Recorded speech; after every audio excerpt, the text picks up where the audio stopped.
Good afternoon बच्चों। Sorry, good morning.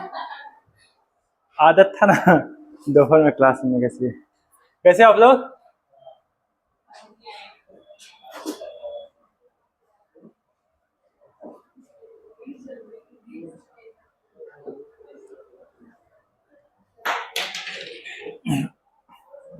Mapping जो है उसमें हम लोग मेनी वन और सॉरी वन वन और मेनी वन देखे थे, ठीक है।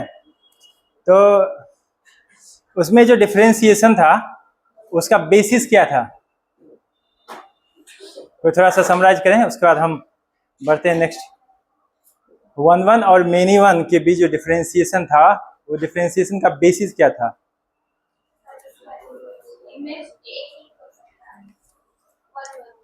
हम लोग का जो डिपेंडेंसी था कि जो हम लोग प्री इमेज देखते हैं उसका इमेज से जो रिलेशन है ना, 1 to 1 है या फिर मेनी वन है, ठीक है। तो हमारा जो यहाँ फोकस था वो किस पे था? प्री इमेज पे, कि प्री इमेज है सो अपना डिफरेंट प्री इमेज अपना डिफरेंट रिलेशन बना रहा है।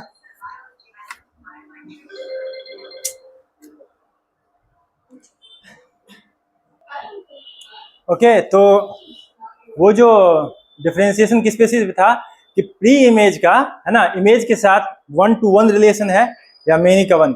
अभी जो नेक्स्ट दो क्लासिफिकेशन हम देखेंगे मैपिंग का, उसमें हम लोग इमेज से रिलेशन देखेंगे कि कोडोमेन में इमेज बचता है, सॉरी कोडोमेन में कोई भी एलिमेंट ऐसा बचता है जो इमेज बनता है कि नहीं बनता है, उस बेसिस पे रिलेशन देखेंगे, सॉरी डिफरेंशिएशन देखेंगे। तो तीसरा है ऑन टू मैपिंग और सर्जेक्टिव।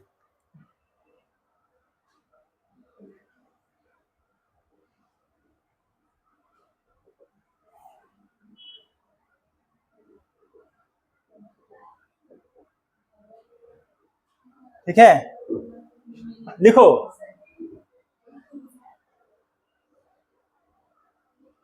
देखो इसमें a function f such that a to b is said to be a function f such that a to b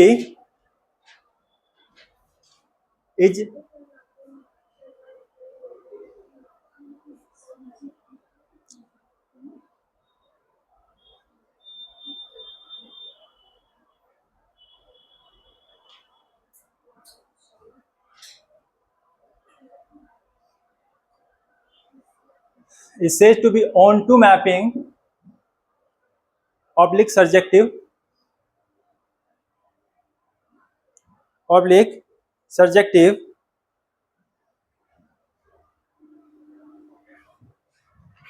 if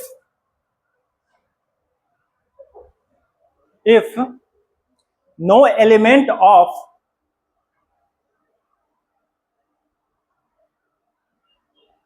set B remains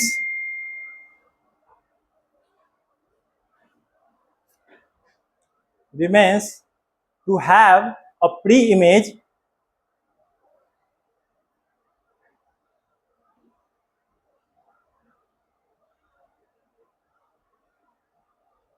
in set A.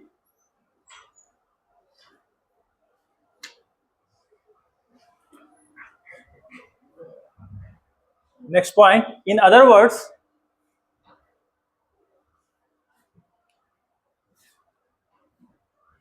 if codomain of F equal to range of F,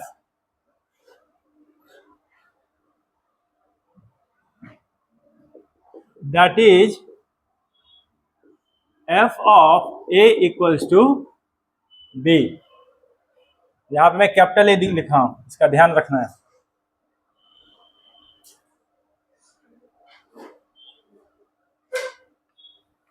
ठीक है, then F is onto oblique surjective, F is onto oblique surjective।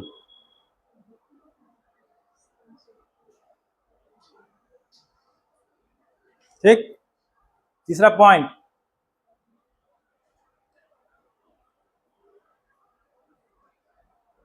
In a surjective function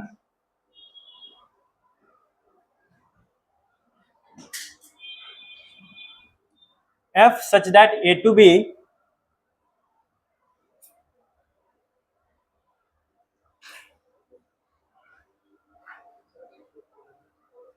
in a surjective function f such that a to b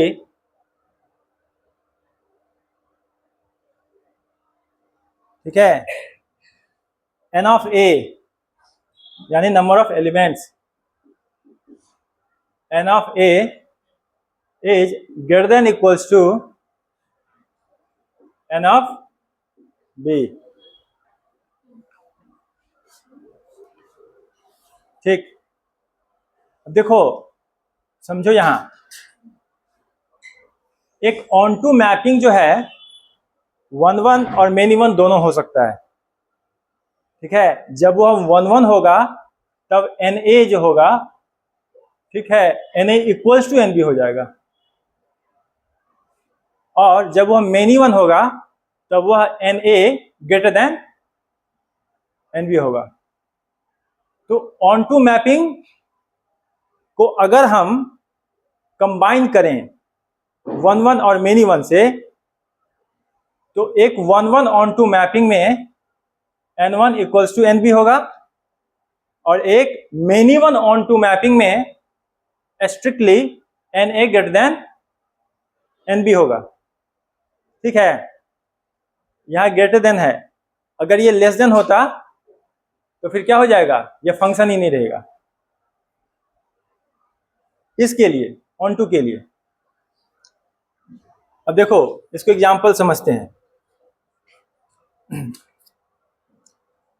example 29, ठीक है, लिखो the nature of mapping of F, the nature of mapping of F defined as f such that r to r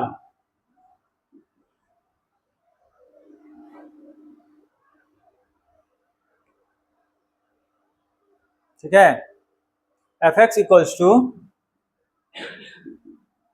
x minus 1 X minus 2 X minus 3 is, इसमें option दे रहा हूं। ठीक है, पहला ऑप्शन इंजेक्टिव,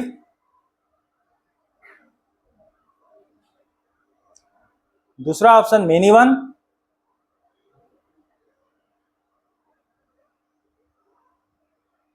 तीसरा option many one as well as surjective,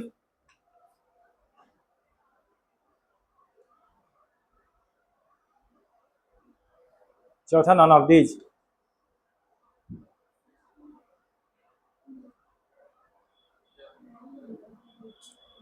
injective monomorphic, ये किसका नाम, दूसरा दो नाम है 1 1 का,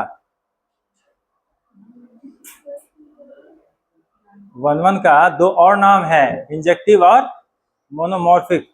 कभी ऐसे नाम नोमेनक्लेचर में कंफ्यूज करे तो ऐसे याद रखना। ओके, तो यहां पे जब ये फंक्शन दिया है तो हम क्या करेंगे, इसका क्रिटिकल पॉइंट फाइंड करेंगे। कितने हैं, कौन कौन, 1 2 और 3। और देखो 1 2 और 3 प्री इमेज का एक इमेज है 0। क्या यहां बचता है कोई भी, जो हमारा सेट बी बन रहा है उस सेट बी में कोई भी एलिमेंट बचता है जिसका मतलब प्री इमेज नहीं है, जो इमेज नहीं बन पा रहा है, तो ये कौन सा ऑप्शन सही होगा,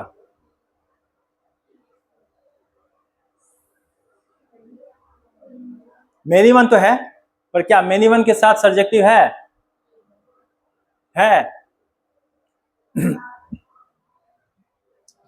है ना। इसीलिए यहां पर क्या कहेंगे, ये थर्ड ऑप्शन जो होगा many one as well as surjective, वो ऑप्शन होगा।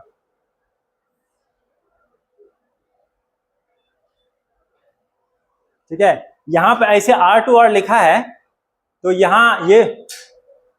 यहाँ पे R2R मतलब ये रियल फंक्शन है। तो दिमाग में आ रहा है कि सर रियल वैल्यू तो बहुत सारे होते हैं, पर डोमेन का कौन कौन सा हिस्सा है? यहाँ पे 3 ही तो है। जब डोमेन का 3 हिस्सा है तो इससे करस्पॉन्डिंग हम इमेज की बात करेंगे। जब ये डोमेन का हिस्सा है तो हम फिर कोडोमेन में देखेंगे। कोडोमेन में क्या है? एक एलिमेंट। कौन सा? कोडोमेन में क्या है एलिमेंट? 0, है ना। और यहाँ पे इस पार्टिकुलर केस के लिए जो कोडोमेन है वही रेंज है ना। इसलिए यह सर्जेक्टिव भी है, ऑन टू भी है और मेनी वन भी है। ये एक एग्जांपल यह बताने के लिए कि एक फंक्शन मेनी वन और ऑन टू दोनों का कॉम्बिनेशन हो सकता है। ठीक है, अब लिखो number of onto mappings. Number of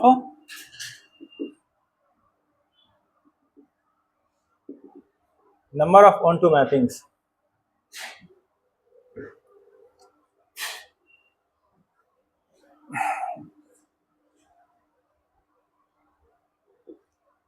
For an onto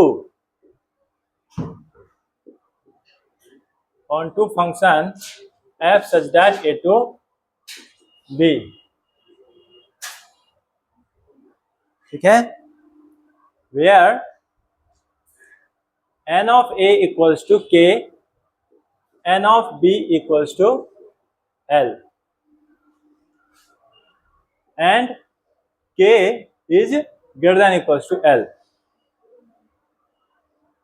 है ना। Number of mappings, number of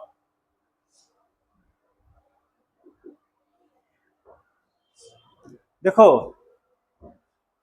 यहां पे सोच के बताना, ये जो है हिस्सा है यहाँ पे क्या इक्वल टू का साइन है? ओके, अभी हम बाद में बताएंगे कि जहां पे na इक्वल टू nb होता है उसको बाइजेक्टिव फंक्शन कहते हैं, जो कि क्या होता है 1 भी होता है और ऑन टू भी होता है।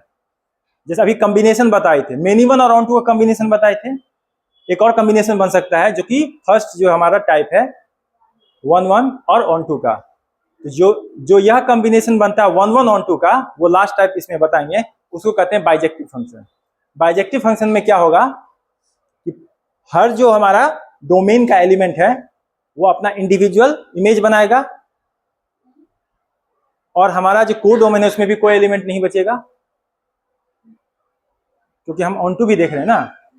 ऑन टू देख रहे हैं तो कोड डोमेन में भी कोई नहीं बच रहा है, और चूंकि ये फंक्शन है तो यहां भी कोई नहीं बच रहा है, और सबका अपना इंडिविजुअल है ना मैपिंग है। हर प्री इमेज का अपना अलग अलग मैपिंग है। ठीक, तो ऐसे जो होते हैं उसमें na इक्वल्स टू nb होगा कि नहीं, तो उसको कहते हैं बाइजेक्टिव फंक्शन। अब देखो, यदि हमारा na greater than equals to nb है, ठीक, तो यदि हम टोटल नंबर ऑफ मैपिंग देख लें, जितना भी मैपिंग पॉसिबल है उसमें से यदि हम इंजेक्टिव वाला पार्ट घटा दें, तो इंजेक्टिव का कंडीशन क्या था?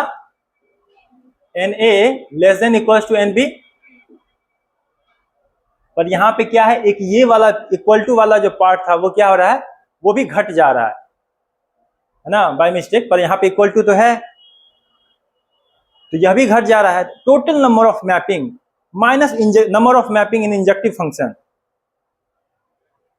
क्योंकि हम टोटल में से अगर लेस देन वाला पार्ट हटाएंगे तो हमारा ग्रेटर देन वाला पार्ट मिल जाएगा।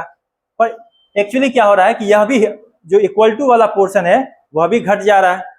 सेट में पढ़े हो ना, जैसे कि इंटरसेक्शन वाला पार्ट जो है वो भी घट जाता है, लास्ट में इंटरसेक्शन को जोड़ देते थे। यहाँ भी जैसे इक्वल टू वाला पार्ट घट जा रहा है उसको हम जोड़ देंगे, तो जो यहाँ पे नंबर ऑफ मैपिंग होगा यहाँ पे, तो total number of possible mapping,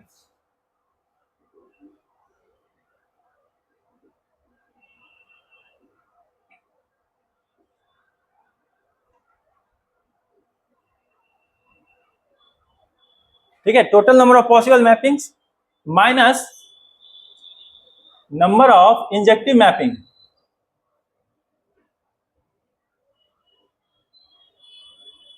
और plus number of bijective mapping, ठीक है। तो क्या हो जाएगा, number of mappings, total number of mappings क्या होते हैं, total number of possible mapping, याद है फंक्शन में बताए थे। जानते हो रिलेशन में एक चीज बताना हम भूल गए थे, हमको बाद में याद आया कि जैसे किसी दो सेट होते हैं, इसमें N of A equals to मान लो एल है और सॉरी के है, और इसमें N of B equals to L है, तो number total number of relation कितना है, 2 टू द पावर के एल होता है। ये हम नहीं बताए थे, एक छोटा सा पॉइंट मिस कर गए थे, है ना। जहां पे रिलेशन लिखे वहां पे ये लिख लेना।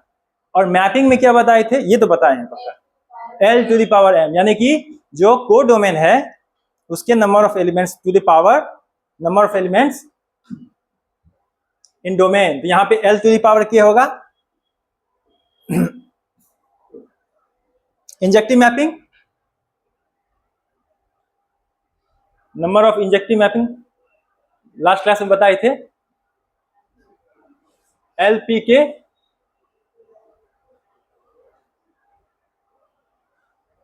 एलपी के, और प्लस जो बाइजेक्टिव मैपिंग होता है वो होता है एल फैक्टोरियल। यानी वैसे तो दोनों एक ही होता है, तो के इक्वल्स टू एल होगा, लेकिन चूंकि हम उसको भी कहां से देखते हैं, रेंज से देखना शुरू करते हैं, है ना। रेंज और कोडोमेन इक्वल होता है, इसीलिए यहाँ पे एल फैक्टोरियल लिखे हैं। तो यह जो रिजल्ट आता है वो रिजल्ट इस प्रकार से है, i equals to 1 to l minus 1 to the power l minus i into L C I, C मतलब हाँ, और ये ठीक है, ये मैं इंटू का सिंबल दिया हूं, i से k सॉरी i से l minus 1 to the power l minus i L C I I to the power k, ठीक है।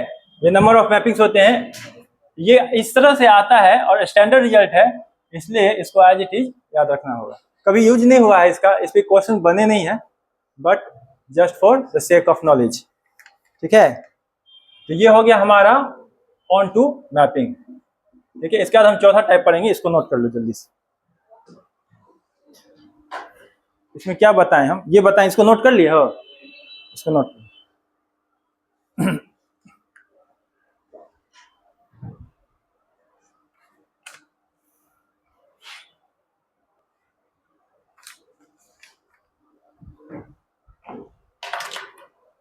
ओके, अब फोर्थ टाइप है इनटू मैपिंग। अब ये ऑन टू का उल्टा है, बता सकते हो कैसा होगा,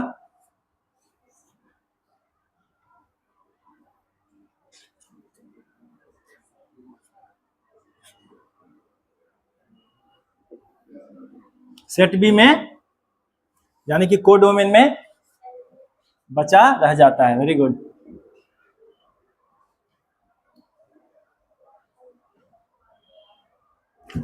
तो into mapping,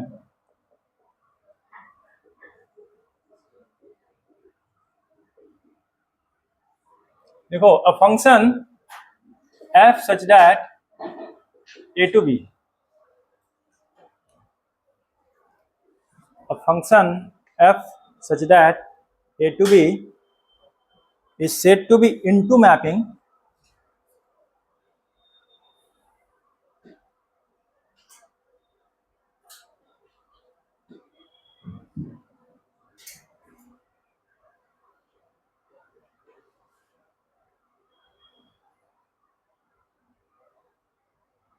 if at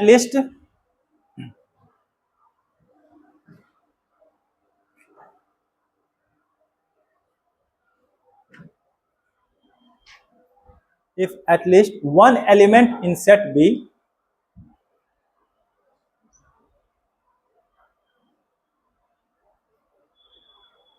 at least one element in set B remains as such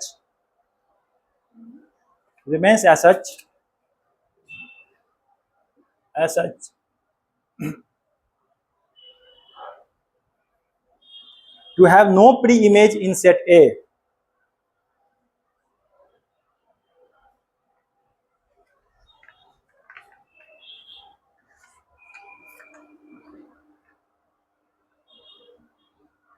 Set A. In other words,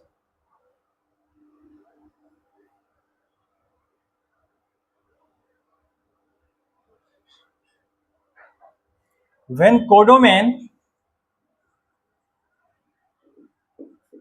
of F is superset of range of F, and thus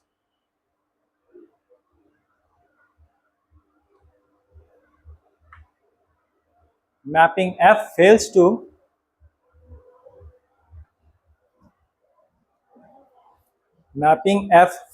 be onto oblique surjective. Mapping F fails to be onto oblique surjective.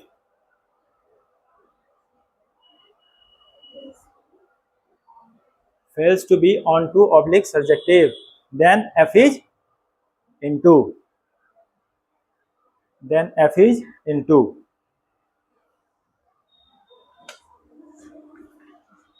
हो गया। अब जो भी type पढ़े हो इसमें समझ में आ गया होगा।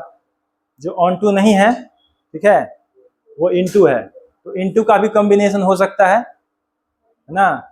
इनटू भी 1 1 हो सकता है और इनटू भी मैनी 1 हो सकता है।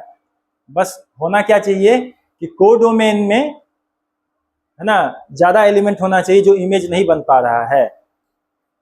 कोडोमेन में एक या एक से अधिक एलिमेंट होना चाहिए जो रेंज का हिस्सा नहीं हो पा रहा है।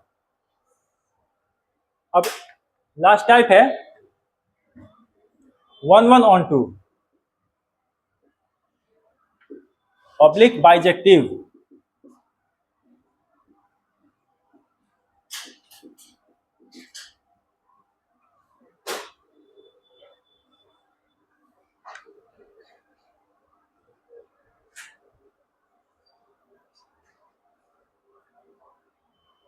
ये इम्पोर्टेंट है क्योंकि अधिकांश फंक्शन के बारे में हम लोग उसके बाइजेक्टिव होने के बारे में सोचते हैं।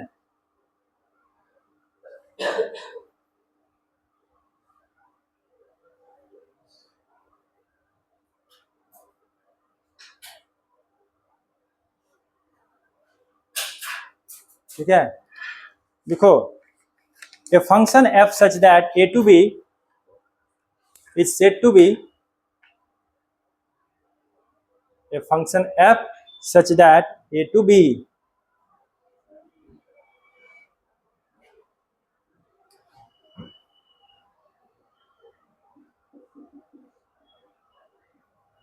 is said to be bijective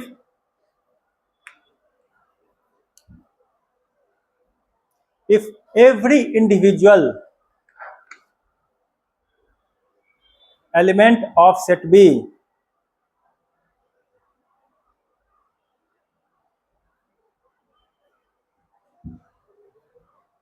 if every individual element of set B is mapped as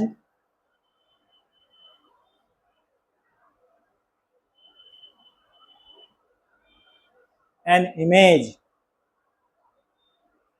that too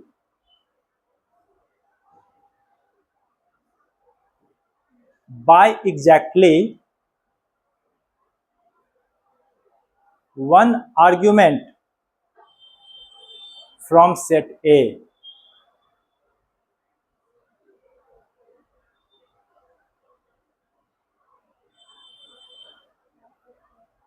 argument मतलब एलिमेंट ही है, ठीक है, थोड़ा सा फ्रॉम सेट ए कहने का क्या मतलब, यह जो है इसको पहचानने का तरीका हम कहां से देखेंगे, पहले हम सेट बी पर ध्यान देंगे।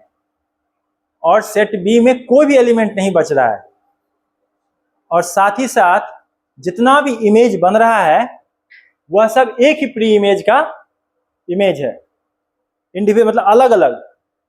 कोई भी ऐसा इमेज नहीं है जिसको हम मैपिंग बैक करें तो हमारा दो अलग अलग प्री इमेज बने, सब इमेज अपना अलग प्री इमेज रख रहा है।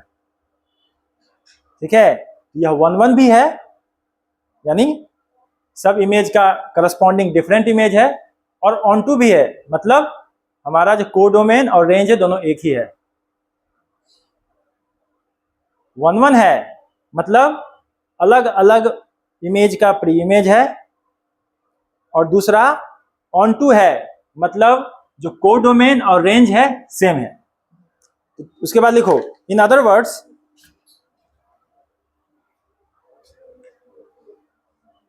Bijective function exist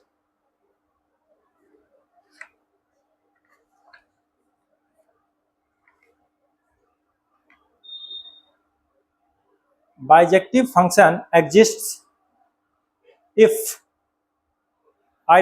if for all element belongs to set B। ठीक है, सेट बी छोड़ो, इसको जनरलाइज करते हैं, क्या लिखेंगे, कोडोमेन, है ना, देयर एग्जिस्ट, ये सिंबल, a unique pre-image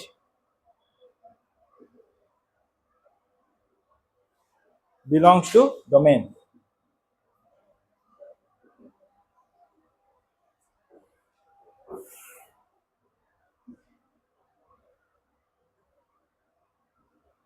ठीक है,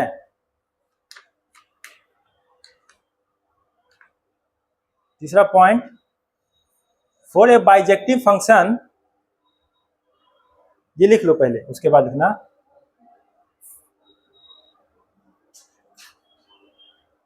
ये लिख लिए, देखो, for a bijective function f such that a to b n of a equals to n of b।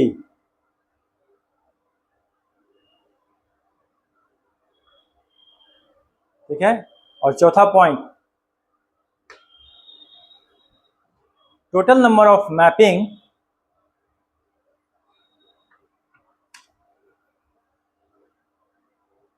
in a bijective function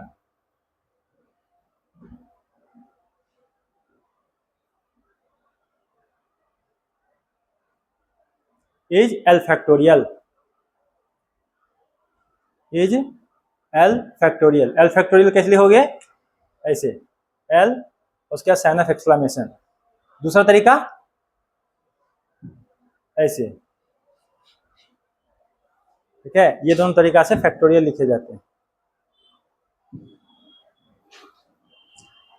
bijective में ज़्यादा क्वेश्चन बनते हैं क्योंकि जो फंक्शन होता है उसको यह देखना होता है कि यह बाइजेक्टिव है कि नहीं, और बाइजेक्टिव सबसे ज़्यादा यूज में आने वाला टाइप ऑफ फंक्शन है। ठीक, अब एक एग्जांपल इस पे देखते हैं, एग्जांपल नंबर 30। इसमें दो टाइप हैं, मतलब दो,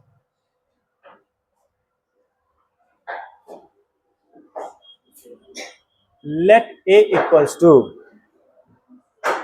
x such that -1 less than equals to s less than equals to 1 equals to b। ठीक है, and f a to b।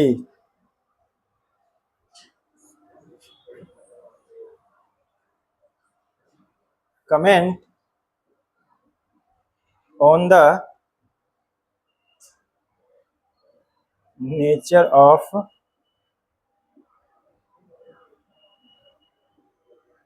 the following functions।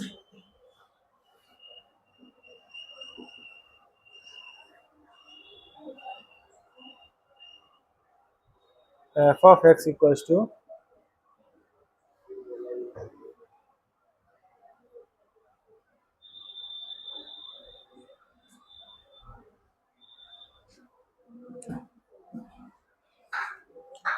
दो मतलब सबसे बेस्ट होता क्या ना, ग्राफिकल अप्रोच, है ना। तो क्योंकि ग्राफिकल अप्रोच में हम यह देख लेते हैं कि कितने पॉइंट्स पे इंटरसेक्शन हो रहा है, कौन कौन सा एलिमेंट हम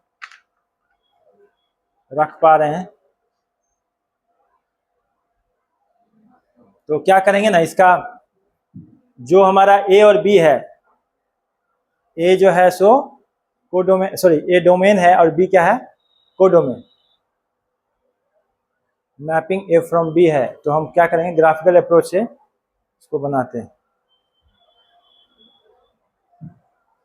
और बताएंगे कि ये क्या है।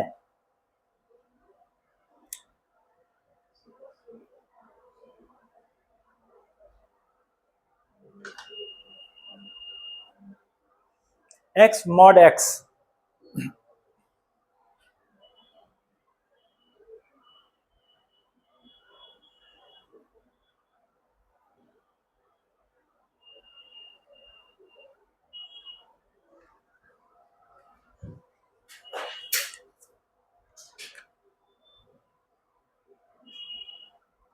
देखो एक्स मॉड एक्स जो है इसका ग्राफ कैसा बनेगा,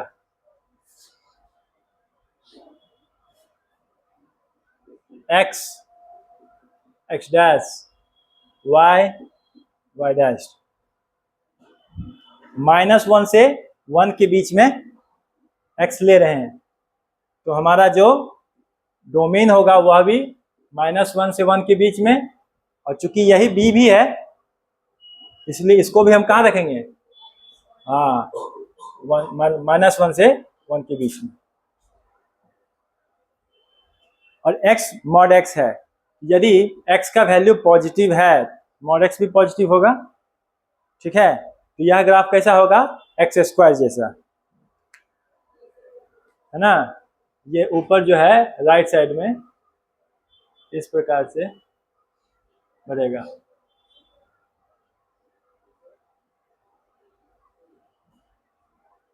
तो राइट साइड में y equals to x square, left side में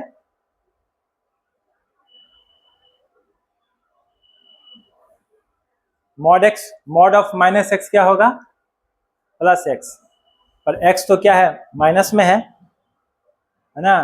तो ओवरऑल क्या हो जाएगा ये, हाँ y equals to -x square, y equals to -x, क्योंकि ये तो -x हो जाएगा, x की जगह पे -x रखेंगे तो ये -x, पर ये तो प्लस कर देगा ना, तो x इंटू -x, ठीक है। तो यह जो है इस प्रकार से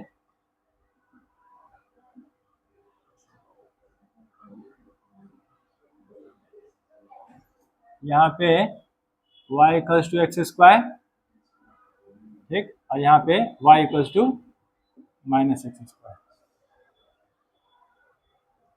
ठीक। यहाँ पर -1 से 1 के लिए इसके बीच में जो भी हमारा डोमेन है उसके लिए जो भी हमारा कोडोमेन या रेंज का जो हिस्सा है, क्या कोई भी ऐसा बच पा रहा है पॉइंट जो रेंज का हिस्सा है पर कोडोमेन का नहीं है, मतलब कोडोमेन का है पर रेंज का नहीं है, क्योंकि कोडोमेन भी हमारा -1 to 1 ही है। हम कोडोमेन उल्टा बोल रहे हैं ना, ये सॉरी, -1 to 1, यानी कि y एक्सिस पर जो होता है वो कोडोमेन का पार्ट होता है और x एक्सिस पे डोमेन का। तो डोमेन का हिस्सा जो है -1 to 1 है और कोडोमेन का हिस्सा भी -1 to 1 है, और रेंज भी क्या है, -1 to 1 है, क्योंकि ग्राफ जो है -1 को भी टच कर रहा है और 1 को भी टच कर रहा है, ठीक है। कोई भी अगर हम ऐसा लेते कि b जो है यह -1 से 1 के बीच में ना होके -2 से 2 के बीच में होता, है ना, तब ऐसे केस में क्या है कि ग्राफ जो है बाहर चला जाता, इसके बाद तब हम इसको नहीं देख पाते, तब हम देखते कि हाँ जो कोडोमेन है वो सुपरसेट है रेंज का, है ना। तब उस केस में जो है हम ये बोलते कि यह जो है इसके बीच में थे, तो सबसे पहले यह जो है 1 1 है, निश्चित रूप से 1 1 है। 1 1 को ग्राफ से कैसे पहचानते हैं, हॉरिजॉन्टल लाइन, यहाँ पे कोई भी हॉरिजॉन्टल लाइन है इस ग्राफ को एक से अधिक पॉइंट में काट रहा है नहीं, तो ये क्या है 1 1। ठीक है, ये हम किए हैं हॉरिजॉन्टल लाइन टेस्ट, या x equal to C test, y equal to C, है ना। हॉरिजॉन्टल लाइन टेस्ट से हम बता रहे हैं कि ये 1 1 है। अब बताओ ये ऑन टू है कि नहीं? ऑन टू है, क्यों है? क्योंकि जो कोडोमेन है वही हमारा क्या है, रेंज है ना। हमारा कोडोमेन भी जो है -1 के बीच में है और रेंज भी हमारा, हाँ, तो इन दोनों का कॉम्बिनेशन क्या कहलाता है, बाइजेक्टिव। ये कैसा फंक्शन है,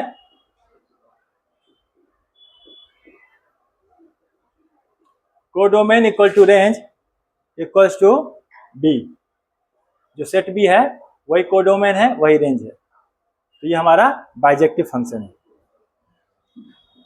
b f x equals to bracket x, ठीक, इसका ग्राफ देखते हैं।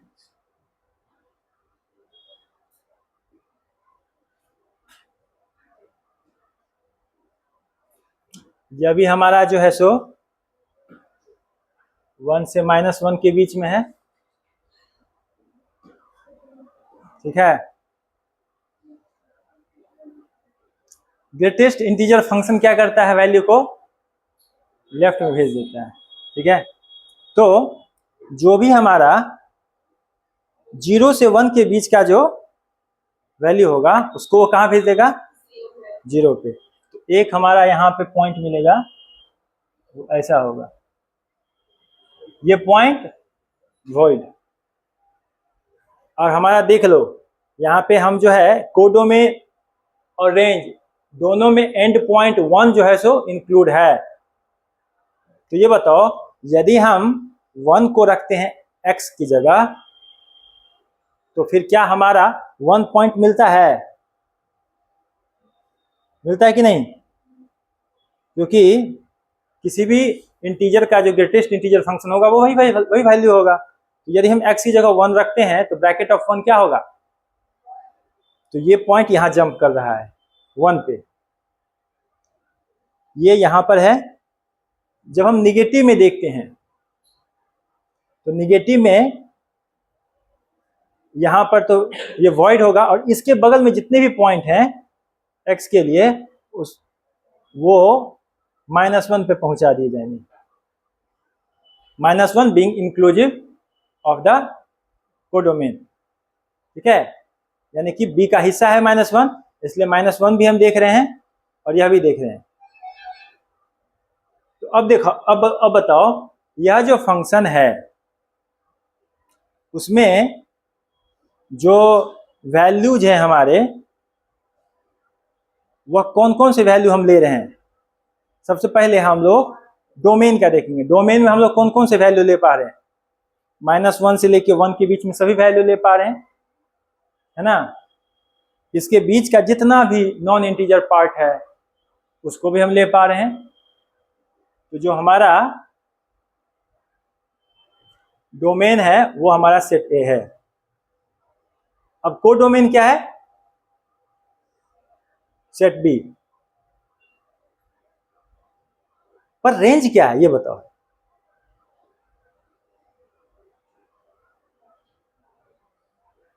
रेंज क्या है यहां, रेंज सिर्फ 3 एलिमेंट हैं, सोच के बोलो, -1, 0 और 1, 3 इंटीजर वैल्यू हैं, इसका रेंज है -1, 0 और 1। यहां पे कोडोमेन सुपरसेट है इसका, देखो क्या कोडोमेन और रेंज इक्वल है, नहीं, तो कोडोमेन क्या है, सुपरसेट है। तो अब ये बताओ क्या ये ऑन टू है,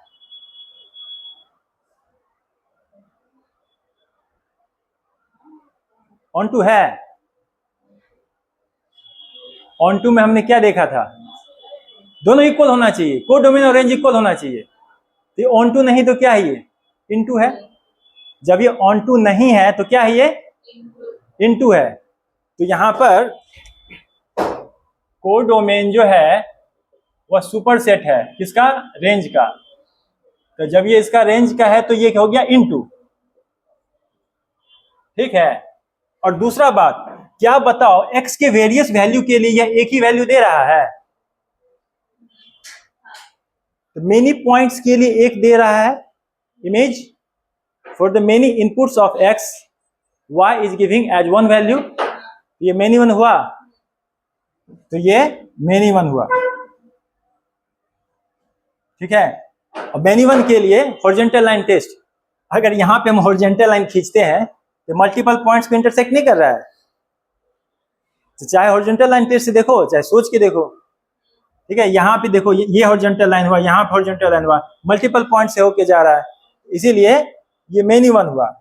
चाहे ये थियोरेटिकल वे में देखो चाहे हमारा ग्राफिकल वे में देखो, तो ये मेनी वन हुआ और इनटू हुआ।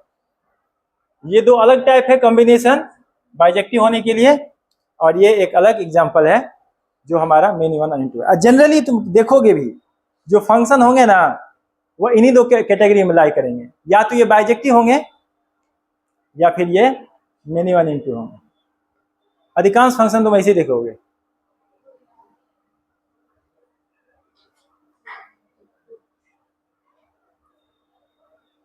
हाँ, अगर मान लो कोई ऐसा कर्व होता जो इस प्रकार से जाता तो ये मेनी वन तो होता, ठीक है।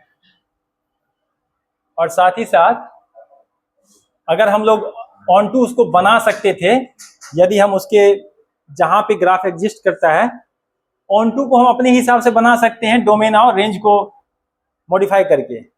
पर मेनी वन और वन वन जो है सो क्लियरली ग्राफ में स्पष्ट रूप से दिखेगा, चाहे थियोरेटिकल वे चाहे हॉरिजॉन्टल लाइन टेस्ट, दोनों में से कोई भी तरीका अपना लो, ग्राफ अगर बन गया तो क्लियरली पता चल जाएगा हॉरिजॉन्टल लाइन टेस्ट से, और नहीं तो थियोरेटिकल वे में दो वैल्यूज रख के क्रिटिकल पॉइंट देख के हो सकता है, ठीक है। इसको नोट कर लो।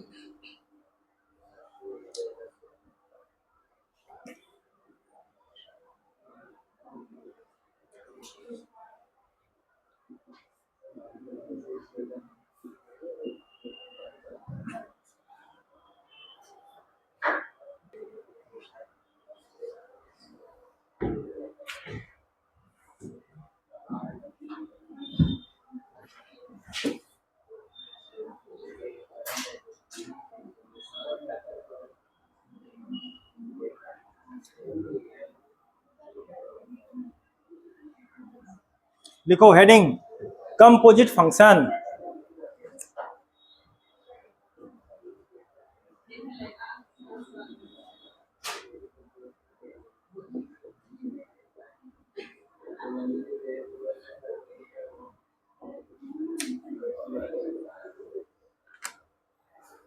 ठीक, अब इसमें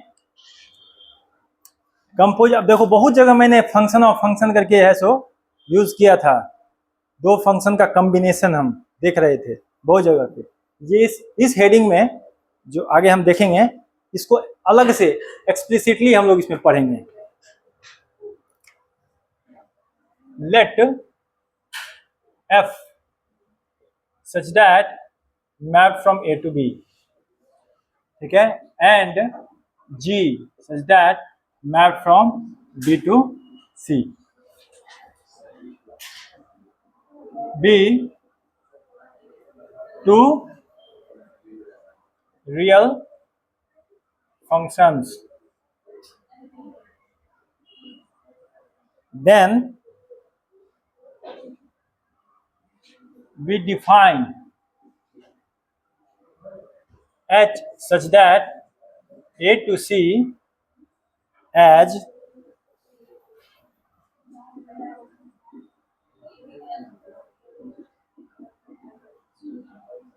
composition of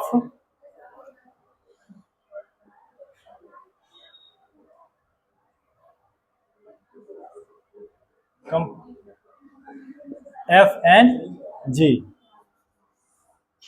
and write,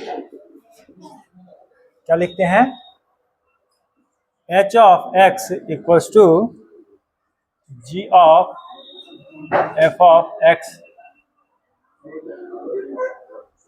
ji of f of x.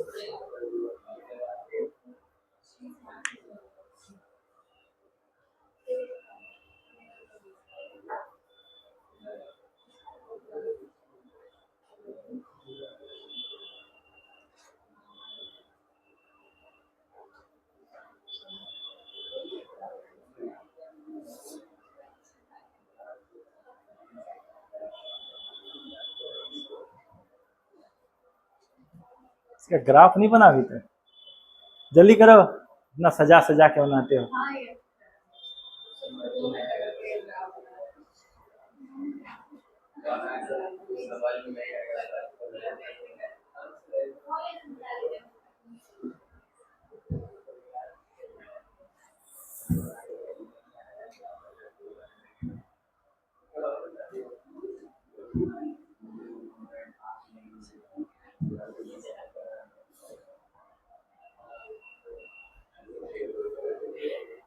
देखो यहां ध्यान दो,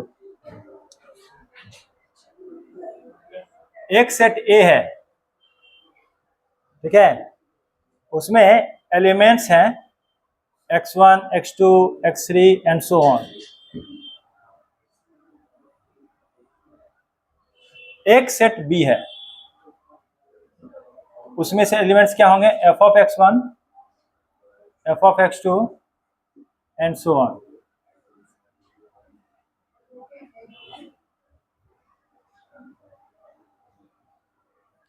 एक सेट सी है, उसमें एलिमेंट्स हैं g of f of x1, g of f of x2, g of f of x3। इसकी मैपिंग f से बताई गई, इसकी मैपिंग g से बताई गई, ठीक है। तो इसकी मैपिंग जो है वो किससे बताई जाएगी, इसकी मैपिंग जो है g ऑफ f से बताई जाएगी या फिर g of f of x से बताई जाएगी। इसी को जो है h कहते हैं, इसी को कहते हैं वी आर कंपोजिशनिंग। हम लोग कंपोजिट बना रहे हैं, फंक्शन का फंक्शन बना रहे हैं, ठीक है, दो फंक्शन को कंबाइन कर रहे हैं।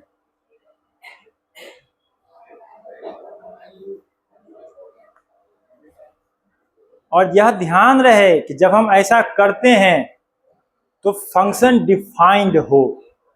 फंक्शन डिफाइंड हो का क्या मतलब, जब हमारा रेंज जो आ रहा है वह रेंज में वो सब वैल्यू हो जो वैल्यू हम अगले फंक्शन में रख सकें, क्योंकि ये रेंज जो है इसका है, लेकिन अगले के लिए क्या है,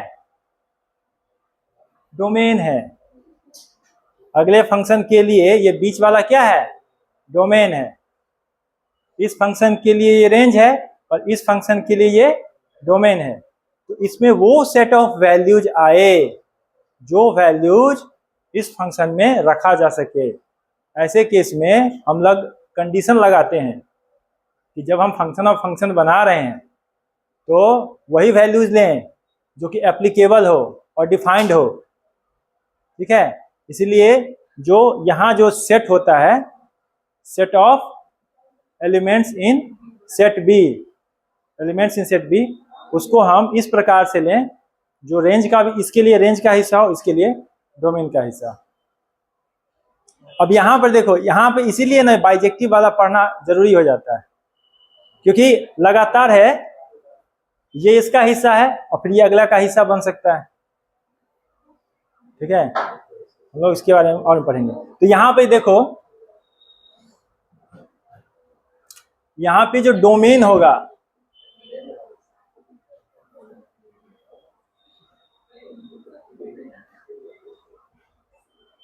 ये डोमेन जो होगा उसको कैसे लिखेंगे, सबसे पहले x की वैल्यू जो हम ले रहे हैं वो x की वैल्यू ऐसी हो कि x पहले डोमेन का x का डोमेन हो, ठीक। उसके बाद जो f(x) आ रहा है वह जो है डोमेन ऑफ G हो।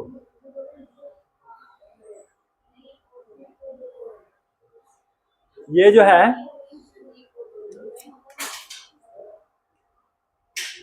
रेंज ऑफ f है, ठीक है। तो जो डोमेन ऑफ h देखेंगे, h का डोमेन कैसे निकालेंगे? तो सबसे पहले हम x के उस वैल्यूज को ले पाए जिसको f के डोमेन के रूप में रखा जा सके, या जहां जहां पर f डिफाइंड है। जिस जिस पॉइंट पर f डिफाइंड नहीं है उसको हम x नहीं ले सकते हैं, और जब x नहीं ले सकते हैं आगे हम बात नहीं करेंगे। तो सबसे पहले h का डोमेन डिफाइन करने के लिए हम लोग जो फर्स्ट सेट है उसमें उस वैल्यूज को लें जहां जहां पर f डिफाइंड है, ठीक। f डिफाइन हो गया, f निश्चित रूप से रेंज भी देगा। जो रेंज देगा वह निश्चित रूप से अगला जो फंक्शन है g उसका डोमेन बन सके, यानी जो रेंज हमारा आ रहा है पहले वाले सेट से वो अगले फंक्शन का डोमेन बन सके, तभी हम लोग h का डोमेन बता पाएंगे। इन्हीं सब में से वह हो सकता है, इन्हीं सब का वह सेट हो सकता है।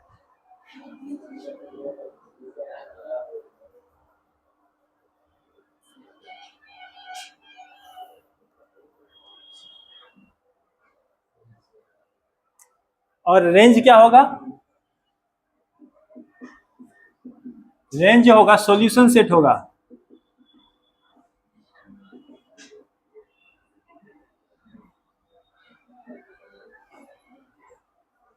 इसको मैं ब्रैकेट में घेर देता हूं ताकि समझे कि ये एक ही चीज है।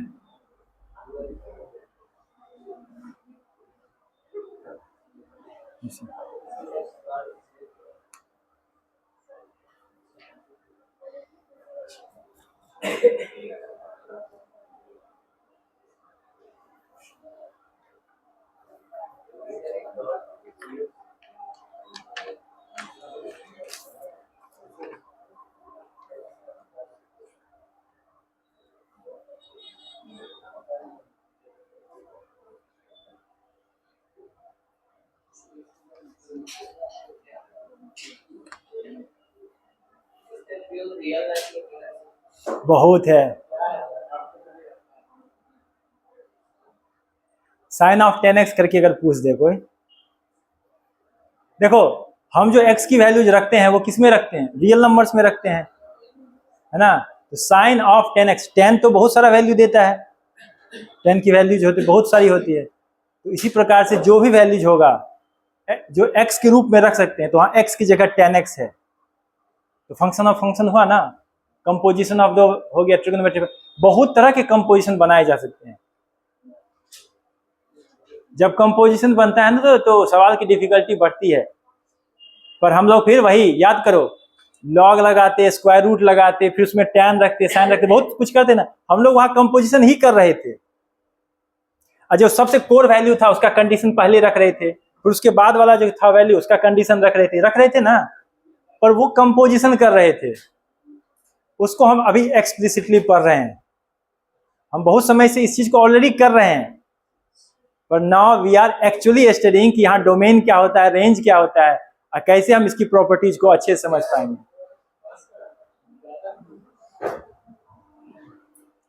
इतना समझ गए? अब हम प्रॉपर्टीज पे आते हैं कि जब हम कंपोजिशन करते हैं तो क्या क्या चीज हो सकता है।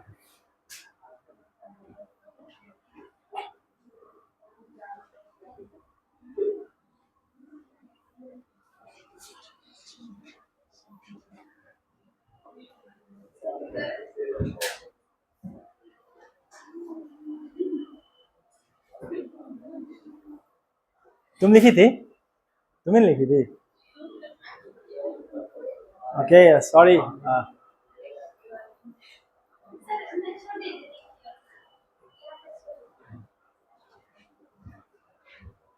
Sorry. Okay, next we are going to study about, थोड़ा सा स्पीड बढ़ाओ तुम लोग, बहुत धीरे धीरे लिखते हो. Properties of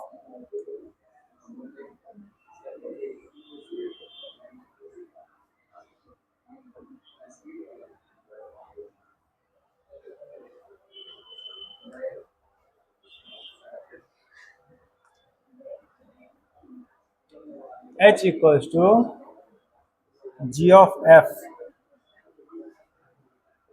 exist if range of F is subset of domain of G.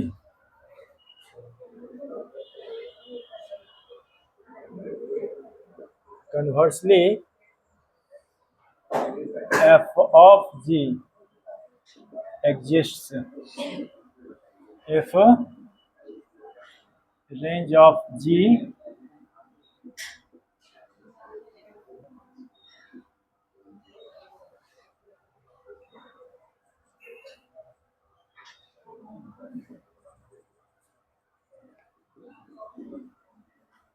composition of functions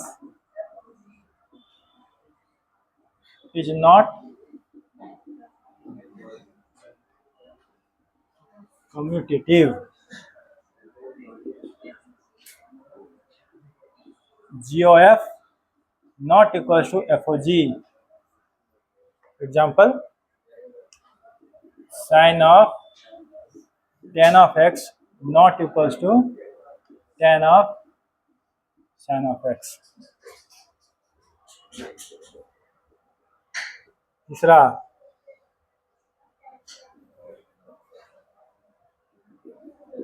composition of functions is associative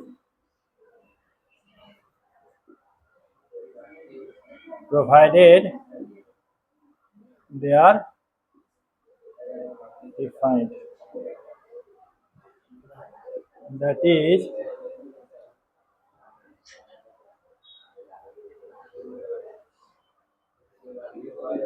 F of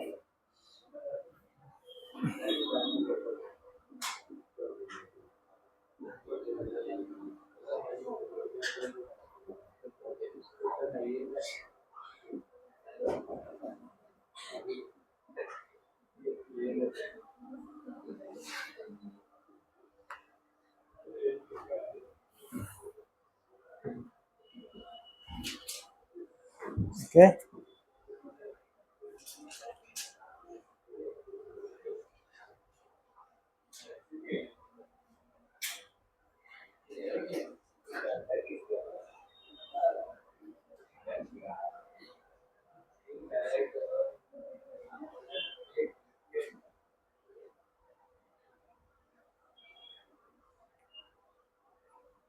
ये बात हम समझा चुके हैं ना. अभी जो प्रॉपर्टी देख रहे थे इसमें डोमेन और रेंज का, उसमें हम समझा चुके हैं.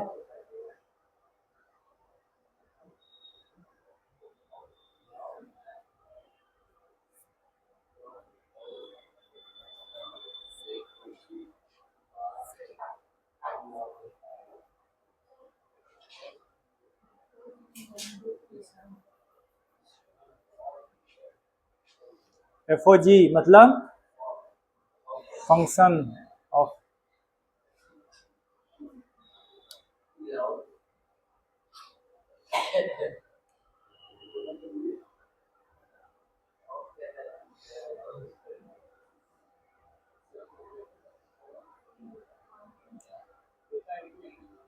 ये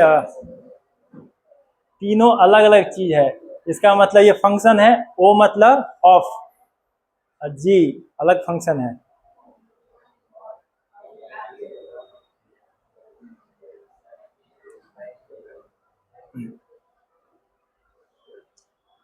इसको मुझे समझाना है एग्जाम्पल से, इसीलिए यहाँ तक जल्दी लिखो तब समझाएंगे।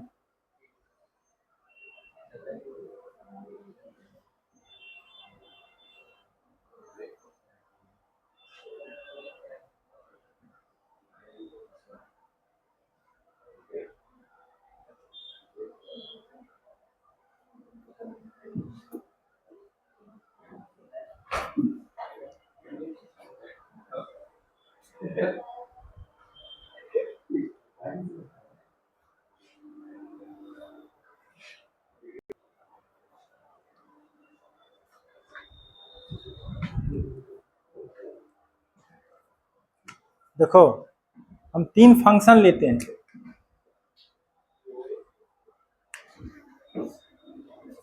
ठीक है, ध्यान दो, अभी थोड़ा देर ध्यान दो। एफ लेते हैं इस प्रकार से कि ये नेचुरल नंबर से आई नॉट पर डिफाइंड है। आई नॉट का मतलब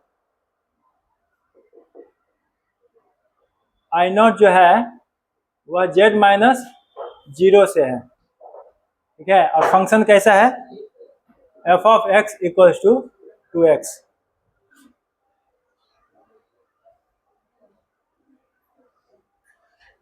ध्यान दो, लिखते समय भी ध्यान दो, यहाँ अभी ध्यान दो प्लीज फोकस।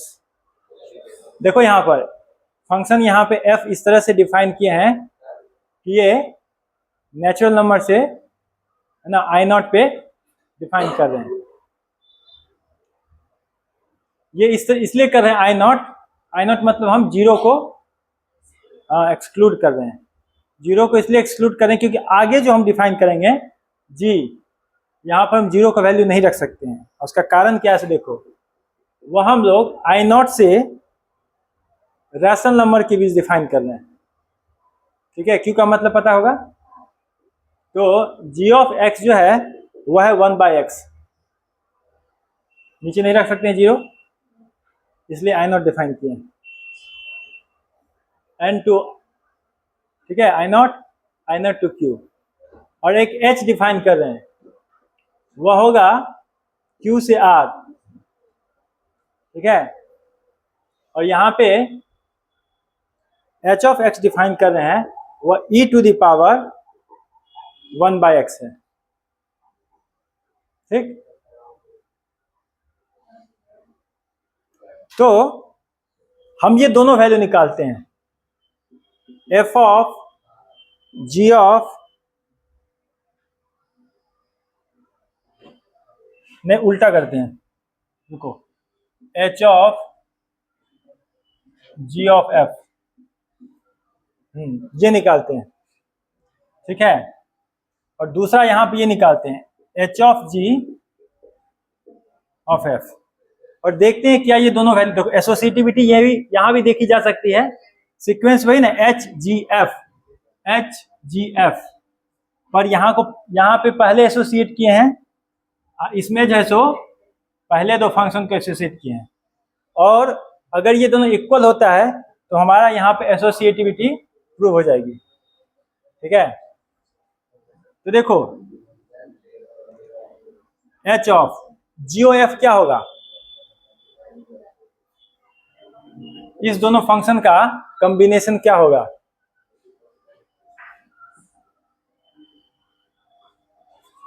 यानी कि g ऑफ क्या होगा 2x, f ऑफ x क्या है, हम यहाँ पे g ऑफ 2x लिख सकते हैं, यहाँ पे h ऑफ g क्या है, h of 1/x of f लिख सकते हैं। अब ये जो होगा h ऑफ o की जगह हम फिर ब्रैकेट डाल देते हैं, g ऑफ 2x क्या होगा, g ऑफ x यदि 1/x है तो g ऑफ 2x क्या होगा 1/, जहां x वहां पे क्या रख देंगे, जहां x वहां पर 2x रख देंगे तो 1/2x होगा। उसी तरह से h of 1/x, h of x क्या है e to the power 1/x, तो ये क्या हो जाएगा e to the power 1/(1/x) हो जाएगा ना, ठीक है। h ऑफ 1/2x क्या होगा, e to the power 1/(1/2x), और ये जो होगा ऑफ f, ये हो जाएगा e टू द पावर, ये फंक्शन इसका f क्या है, 2x है, तो ये e to the power x of 2x है ना, तो e to the power x of 2x ये हो जाएगा। यहाँ पे हम x की जगह जो ये फंक्शन है वो रख रहे हैं, चूंकि ये लेटर है ना, तो e टू द पावर, ऐसे देखो, e to the power x of f, तो जो भी x की वैल्यू होगी वहां पर हम f का वैल्यू रखेंगे। x 2x कहेगा तो x की जगह 2x रखेंगे, x कहेगा x², तो यहाँ पर हम x की जगह x² रखेंगे, तो ये हो जाएगा हमारा e to the power 2x, और ये क्या हो जाएगा e टू द पावर, दोनों इक्वल आ गया। तो प्रोवाइडेड कि फंक्शन इस प्रकार से सिक्वेंशियली डिफाइंड हो, हम कोई भी ऐसा ना ले लें, एक ऐसा यहां पर रेंज ना ऑब्टेंड हो जो रेंज अगले फंक्शन का डोमेन नहीं बन सके।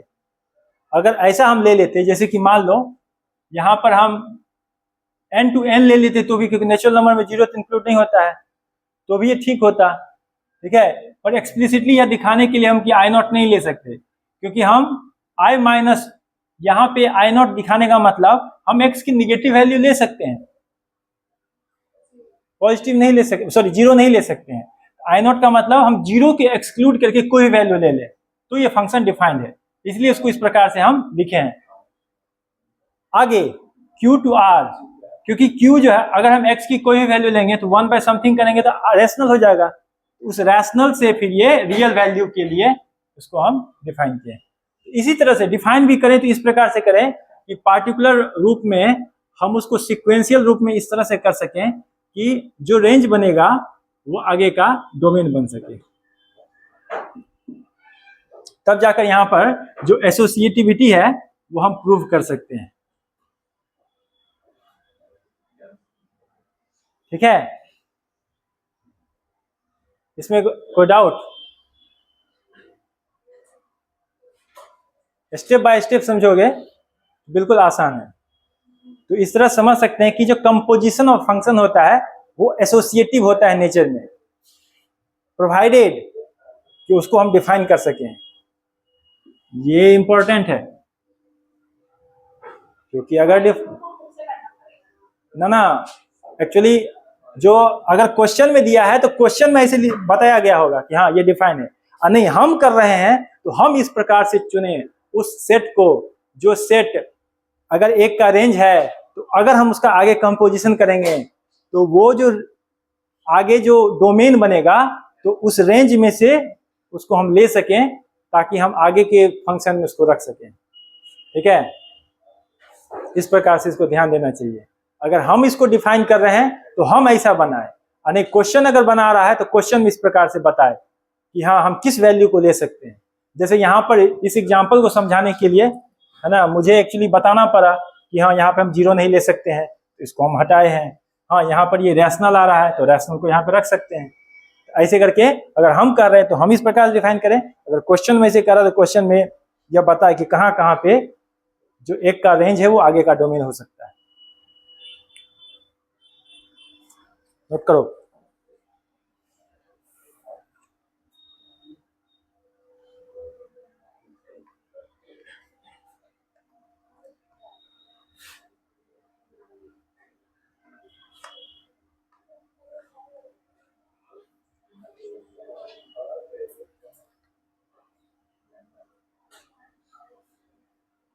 जल्दी करो, 5 मिनट का और मेरे पास समय है, और 5 मिनट में एक प्रॉपर्टी और समझाना है।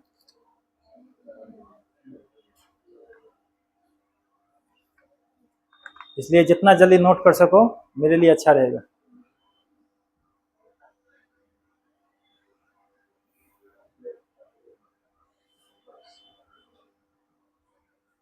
इधर में मिटाऊं,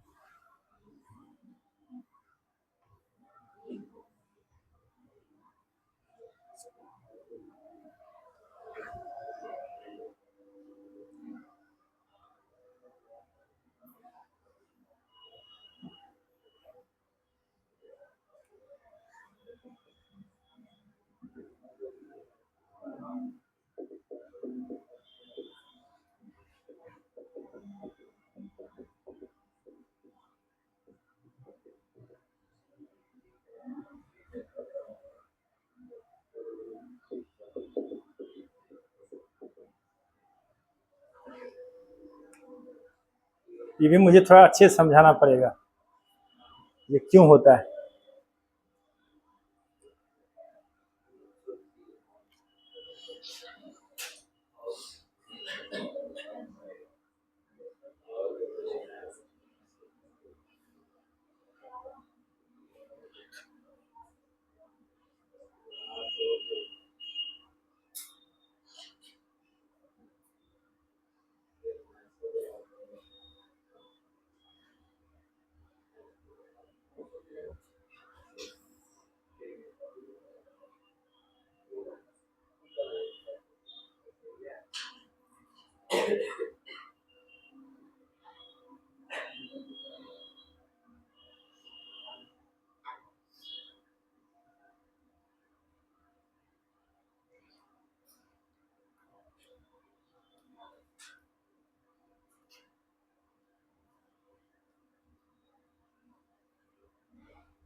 हो गया, समझाएं से, देखो late f a to b and g b to c are two bijective functions. ठीक है, तो g ऑफ f जो होगा इज ऑल्सो बाइजेक्टिव, ये इसका मतलब हुआ। कंपोजिशन जो होगा, हाँ उल्टा भी लेंगे, एफ ऑफ जी ले लेंगे वह भी बाइजेक्टिव होगा, जी ऑफ एफ होगा वह भी बाइजेक्टिव होगा। ठीक है, अब इसको ध्यान से देखो, बाइजेक्टिव का मतलब इसका दो पार्ट है। रिशु थोड़ा सीरियस पॉइंट है यहाँ, ध्यान देना, क्योंकि हम ज्यादातर फंक्शन बाइजेक्टिव के नजरिए से देखते हैं, इसलिए ये समझना जरूरी है। बाइजेक्टिव का दो पार्ट कौन कौन सा है? तो यदि हम सेपरेटली जीओ एफ को 1-1 प्रूफ कर दें और सेपरेटली इसको हम ऑन टू प्रूफ कर दें, तो दोनों का कॉम्बिनेशन भी यह कह सकते हैं कि यह भी बाइजेक्टिव है। तो पहले क्या है ना, पहले इसकी मैपिंग को देखो। मान लो यह एक फंक्शन है, ठीक है, हम नोमेनक्लेचर इस प्रकार से ले रहे हैं ताकि इसको आसान तरीके से समझ सको। ये सेट ए है, इसमें a1 इक्वल टू x1 ले रहे हैं, a2 इक्वल टू x2 ले रहे हैं, a3 इक्वल टू x3 ले रहे हैं एंड सो ऑन। x क्यों ले रहे हैं? क्योंकि x वेरिएबल है और इसको हम भी आगे भी x के रूप में रखेंगे। दूसरा सेट b है, उसमें हम b1 equal to F of x1 ले रहे हैं, b2 equal to F of x2 ले रहे हैं, b3 equal to F of x3 ले रहे हैं एंड सो ऑन। तीसरा सेट c है, जिसमें c1 equals to g of f of x1, c2 equals to g of f of x2, c3 equals to g of f of x3 and so on. इन दोनों के बीच में function f defined है, इन दोनों के बीच में फंक्शन g डिफाइंड है, और हमें कहां डिफाइन करना है? g of f। ठीक है, तो हम करते क्या है ना, सबसे पहले इसके 1-1 कैरेक्टरिस्टिक पे ध्यान देते हैं। f क्या है? 1-1 है और g भी 1-1 है। थियोरेटिकली f यदि 1-1 है तो कोई भी दो एलिमेंट जो a सेट का हिस्सा है उसके लिए हम क्या कह सकते हैं? क्या? ध्यान दो ध्यान दो, f इज 1-1, f 1-1 है तो थियोरेटिकली क्या लिखते हैं इसको हम? थियोरेटिकली f 1-1 होगा तो किसी भी दो पॉइंट के लिए, ठीक है, फॉर ऑल, है ना, set of elements a1, a2 belongs to a, if f of a1 equals to f of a2, this implies a1 equals to a2। ये बताता है कि हर पॉइंट डिस्टिंक्ट है, और यदि दो फंक्शनल वैल्यू सेम आ रहा है तो निश्चित रूप से वो दोनों पॉइंट अलग नहीं होगा, वो सेम पॉइंट होगा। ये कहने का मतलब हो गया कि हम ऐसे दो अलग अलग फंक्शनल वैल्यू देख रहे हैं, उसको बोल रहे हैं कि ये इक्वल है, दोनों अगर इक्वल है तो इसका कहने का मतलब ये इक्वल है तो पॉइंट भी इक्वल होगा। ठीक, अब देखो जी इज 1 1, जी 1 1 है ना, तो for all set of element B1 B2 belongs to set B if G of B1 equals to G of B2 implies B1 equals to B2। B1 का मतलब क्या हुआ बताओ, B1 का मतलब क्या हुआ f of x1, और B2 का मतलब, तो f of x1 और f of x2 तो पहले ही इक्वल होगा, क्योंकि हम क्या लिए हैं a1 इक्वल टू x1 और a2 इक्वल टू x2, है ना। तो इससे यह पता चलता है कि f of x1 equal to f of x2, इसका मतलब हो गया कि x1 इक्वल टू x2 और a1 इक्वल टू a2, क्योंकि हम इस प्रकार से इसको लिए हैं। हम क्यों ऐसे a1 और x1, और क्योंकि ये जो फंक्शनल वैल्यू है ना उसको हम एक दूसरा नाम दे दिए, ठीक है। तो यदि हम a1 इक्वल्स टू a2 लिख सकते हैं और b1 इक्वल्स टू b2 लिख सकते हैं, ठीक है, तो निश्चित रूप से इसका जो कॉम्बिनेशन होगा, इससे जो हमारा फंक्शन बनेगा, तो जो GOF होगा उसका नेचर कैसा होगा, for all element C1 C2 belongs to C, है ना।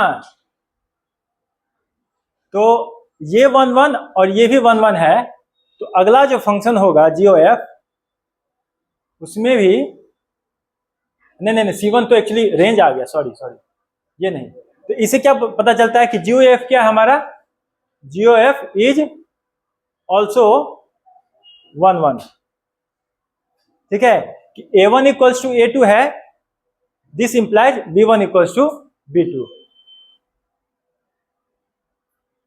तो यदि A1 इक्वल्स टू A2 है और B1 इक्वल्स टू B2 है, तो इसका मतलब ये इससे मैपिंग ले रहा है और ये इससे मैपिंग ले रहा है, तो निश्चित रूप से हर इंडिविजुअल एलिमेंट होगा उसका एक सेपरेट मैपिंग होगा, है ना। और इससे ये पता चलता है कि GOF भी जो होगा वह क्या होगा, GOF भी 1 1 होगा, क्योंकि यहाँ पे अगला फंक्शन जो होगा इसके लिए अगर डायरेक्ट करते हैं तो A1 equals to A2 will imply G of F1, ठीक है। हमारा ऐसा होना चाहिए कि B1 इक्वल्स टू B2,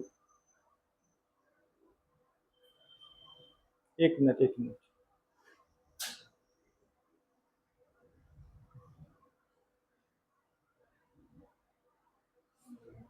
इस टर्म को कैसे लिख सकते हैं, इस टर्म को G of B1 equals to G of B2, इसको ऐसे लिख सकते हैं G of F of X1 equals to G of F of X2, है ना। इसी से ये पता चलता है कि GOF भी क्या है, 1 1 है, ठीक है। तो F 1 1 है, G 1 1 है, तो इसके कारण से इसका जो कॉम्बिनेशन है वह भी 1 1 होगा।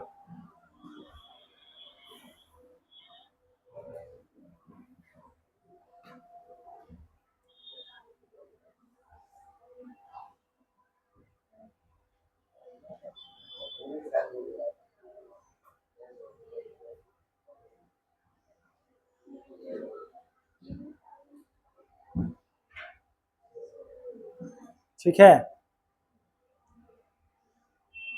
अब देखो ऑन टू कैसे हम समझेंगे। ऑन टू का कंडीशन कैसा होता है कि सबसे पहले हम रेंज पे देखते हैं। तो जी के लिए देखो, जी के लिए जो हमारा कोड डोमेन है, तो फॉर ऑल एलिमेंट है ना, for all element from set C, ये स्मॉल सी है, ये कैपिटल सी है, ठीक है। देयर एग्जिस्ट अ यूनिक, सबसे पहले जी क्या है हमारा, जी इज ऑन टू। तो जी ऑन टू है, इसका मतलब कोई भी यहां पर है ना सेट लेंगे, कोई भी एलिमेंट लेंगे सेट से, तो वह एक यूनिक जो है सो हमारा वैल्यू क्या देगा, एफ ऑफ ए, ठीक है, belongs to set B.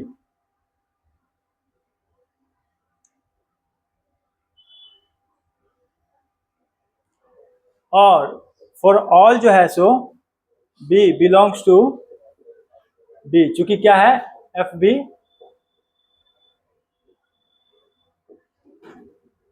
There exist a unique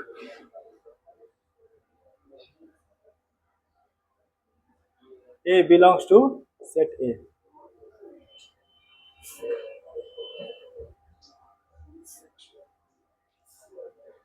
देखो जी ऑन टू है, तो इसका मतलब इसमें से कोई भी हम एलिमेंट लेंगे सेट सी से, तो उसके लिए एक यूनिक प्री इमेज होगा, है ना।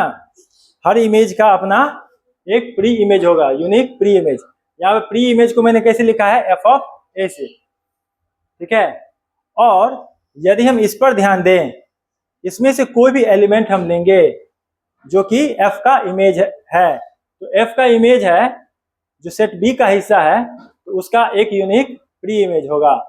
और इन दोनों के कॉम्बिनेशन से हम यह कह सकते हैं कि फॉर ऑल सी, है ना, जो कि सी का हिस्सा है, देयर इज अ यूनिक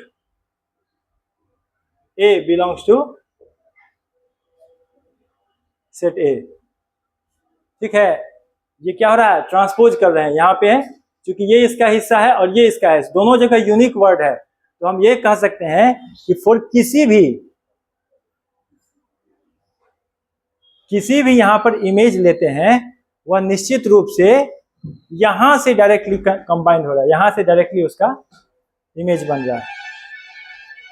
इसका यूनिक इमेज ये है, इसका यूनिक इमेज ये है, तो हम ये कह सकते हैं ना कि इसका यूनिक इमेज ये है, मतलब ये जो है सो यूनिक इमेज है इसका A1 का, C2 जो है B2 का इमेज है, और B2 किसका है, A2 का। तो हम ये कह सकते हैं ना कि C2 जो है सो A2 का इमेज है। उसी प्रकार से जो भी हम CN लेंगे, वह अगर BN का इमेज है, तो BN किसका होगा, AN का इमेज है। तो हम ये कह सकते हैं कि CN जो होगा सो AN का इमेज होगा। तो इसी के कॉम्बिनेशन से हम कह रहे हैं for all C belongs to C, there exist a unique element, है ना, a unique A belongs to element A। तो इसका मतलब क्या हो गया, GOF क्या है, इज ऑन टू, ठीक है। अब GOF 11 है और GOF ऑन टू है, तो इसका मतलब GOF क्या है, इज बाइजेक्टिव,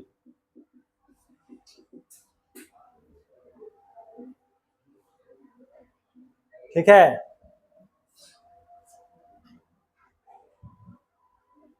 इसको समझे।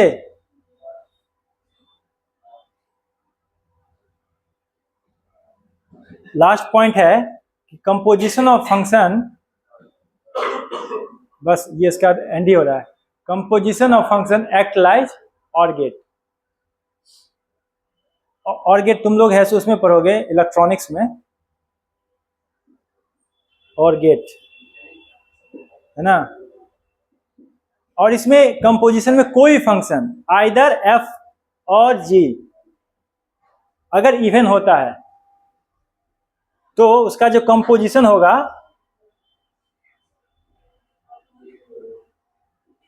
will also be even. ठीक है, अगर f इवन है या g इवन है तो f ऑफ g जो होगा वह भी इवन होगा और g ऑफ f जो होगा वो भी इवन होगा. ये लास्ट प्रॉपर्टी. ठीक है, इसका सेंटेंस बना सकते हो. क्या सेंटेंस बनेगा? इफ आइदर ऑफ f और g is an even function then their composition will be even. either f of g और g of f. और दोनों का दोनों ऑड रहेगा तो तब वो ऑड होगा, और दोनों इवन होगा तो भी इवन होगा. ठीक है, तुम लोग जब ऑर गेट पढ़ोगे उसमें 0 का मतलब क्या होता है? ऑफ. और 1 का मतलब होता है ऑन. ठीक है, तो जैसे 0 और 1 रहेगा उसका कॉम्बिनेशन 1 होगा. ठीक है, 0 और 1 होगा उसका कॉम्बिनेशन 1 होगा. 1 और 1 होगा उसका कॉम्बिनेशन 1 होगा. और 0 0 होगा तो उसका कॉम्बिनेशन 0 होगा. ये जो होगा ना, जो composition work like or gate, ये है or gate. End of function.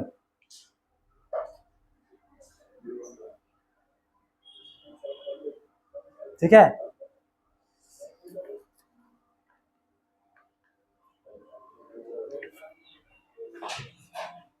Last में